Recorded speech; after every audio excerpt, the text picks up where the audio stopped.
তো দর্শক, এই মুহূর্তে যে রিপোর্ট সেটা কিন্তু অভিষেক ব্যানার্জির জন্য খুব একটা ভালো নয়। কারণ হচ্ছে অভিষেক ব্যানার্জি এর আগে হাইকোর্টে চেষ্টা করেছিল বিদেশে যাওয়ার জন্য, চোখের ট্রিটমেন্ট করাতে যাবে সেরকমটাই কিন্তু আমরা শুনেছিলাম।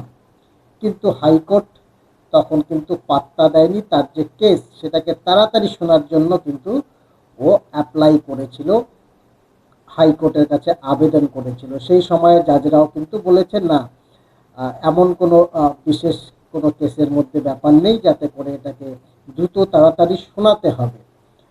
আবার চেষ্টা করলেন, আবার কিন্তু তিনি আজকে হাইকোর্টে অ্যাপেল করেছিলেন। এবার চোখ না, এবার কিন্তু গলার ট্রিটমেন্টের জন্য বিদেশ যেতে হবে। সেই কারণে কিন্তু তাড়াতাড়ি ওনার কেসটা শুনতে চাইছিলেন। আজকেও কিন্তু হাইকোর্ট পাত্তা দেয়নি, কার্যত আবার কিন্তু না করে দিয়েছে।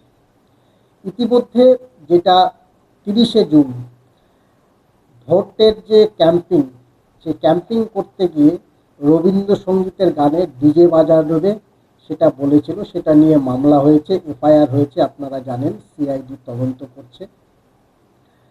তো তারা কিন্তু আবেদন করেছিল ওর ভয়েস টেট করার জন্য। কালীঘাটের কাকুর ভয়েস টেট হয়েছিল, এবার ভাইপোর কালীঘাটের কাকুর মালিকের ভয়েস টেট হবে। তো সেই কারণে 30শে জুন বিধাননগর আদালতে গিয়ে কিন্তু কণ্ঠস্বরের নমুনা রেকর্ড করাতে হবে অভিষেক ব্যানার্জিকে।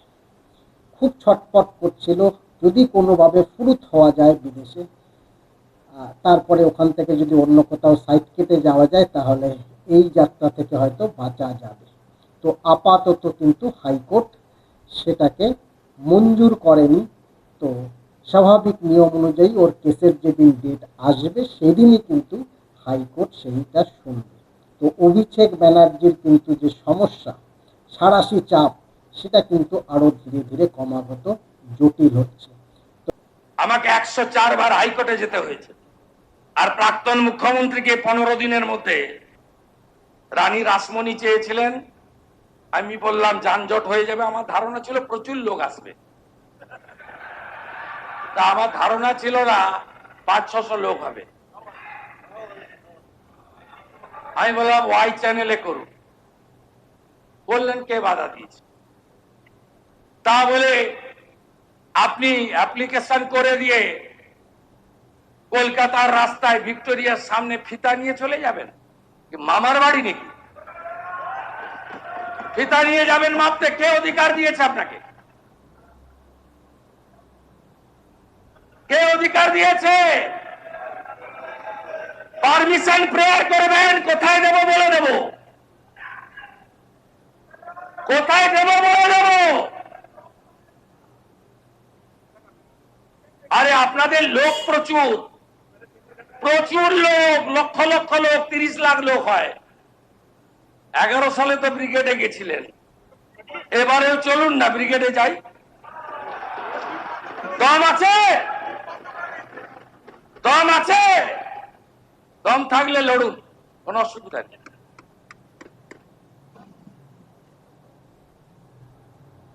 অন্যদিকে কালকেই আপনাদের খবর দিয়েছিলাম, কুণাল ঘোষ, দোলা সেন, বৈশ্বনাথ, তারা কিন্তু 21শে জুলাইয়ের সেই যেখানে প্রোগ্রাম হয় সেখানে ফিতে ফিতে নিয়ে কিন্তু মাপঝোপ করতে শুরু করে দিয়েছে। এমন একটা তারা ভাব দেখাচ্ছিল যেন ওখানে পারমিশন হয়ে গেছে। সেটাও কিন্তু চোখ এড়ায়নি মুখ্যমন্ত্রীর। তিনি কিন্তু আজকে বিধানসভায় সেই ব্যাপারটা উত্থাপন করেছেন।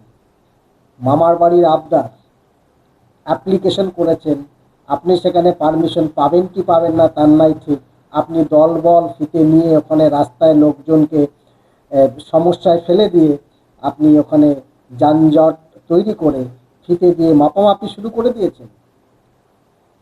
কোথাকার রাজত্ব?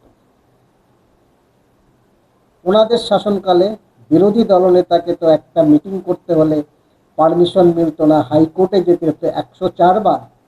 হাইকোর্টে গিয়ে তারপরে কিন্তু মিটিং করতে হচ্ছিল, জনসভা করতে হয়েছিল এই আজকের মুখ্যমন্ত্রী শুভেন্দু অধিকারীকে। তাও তিনি তো বললেন যে আগে অ্যাপ্লিকেশন করেছেন, কোথায় দেব সেটা কনফার্ম হবে, তারপরে সেখানে আপনারা যাবেন, ঠিক আছে। কিন্তু বলা নেই কওয়া নেই, তাতেই কিন্তু মুখ্যমন্ত্রী বলার পরেই এখন যেটা খবর আসলো কিন্তু কেস খেয়ে গেছে আর একটা এফআইআর অলরেডি কিন্তু এদের এগেনস্টে রুজু হয়ে গেছে, যেটা আপনারা এখানে দেখতে পারেন। আমি যেটা আপনাদেরকে এখানে দেখাবো সেটা কিন্তু হচ্ছে মাপঝোঁকের সময় আটকানো হয় রাস্তা, কুণাল দুলাদের বিরুদ্ধে এফআইআর করা হচ্ছে তলব। বুঝুন ঠেলা। কালকে খুব ফুটেজ খেতে গিয়েছিল, ঋতব্রত শিবিরকে ফুটেজ দিতে গেছিল বা এই ফুটেজটাকে ইউজ করতো পরবর্তীকালে যে আমরা ওখানেই করব, কিন্তু সরকার আমাদের পারমিশন দিল না। আজকেই সেই ফুটেজের যে মাইলেজ নিতে চাইছিল, আজকেই মুখ্যমন্ত্রী সেটা কিন্তু বিধানসভাতেই দিয়ে দিয়েছে এবং তারপরেই এফআইআর। এবার ডাক পড়বে, তলব পড়বে। বোঝ খেলা কেমন লাগে।